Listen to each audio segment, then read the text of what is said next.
Magandang araw mga katrels. Samahan niyo ako sa isa namang pagpidal papunta sa trabaho. Habang pinagmamasdan natin ang ganda ng paligid, may isang tanong na madalas sa isip ko. Ano nga ba ang ibig sabihin ng pagiging Kristiyano? Sa panahon natin ngayon, marami ang nagsasabing Kristiyano sila, pero makikita natin iba naman ang ginagawa nila.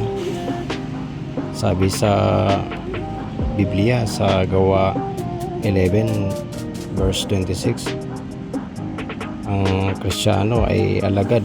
Ibig sabihin, hindi lang ito libel, ito ay pamumuhay. Tulad ng pagbabay ko ngayon, ang tunay na Kristiyano ay hindi nandaraya sa oras at hindi nagbubuhay-hari. Kaya dapat tapat tayo sa lahat ng ating ginagawa. Pansinin niyo ang paligid. Ang bawat tao na nakakasalamuha natin, ang sabi ni Jesus sa Juan 13 verse 34, ibigin ninyo ang isa't isa.